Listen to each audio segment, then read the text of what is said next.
ஆறாவது முட்டையிலே இந்திராணி பிறந்தாளே, ஏழாவது முட்டையிலே சாமுண்டி பிறந்தாளே. ஏழு கண்ணியானவங்க இடைய கோட்ட வந்தாங்க.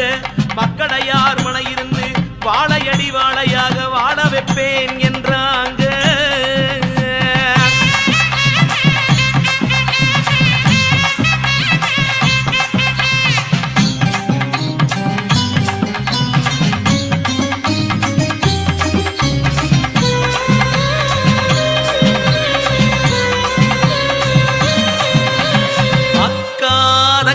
ஏழு பேரு ஆளும் கோட்டை இடைய கோட்டை.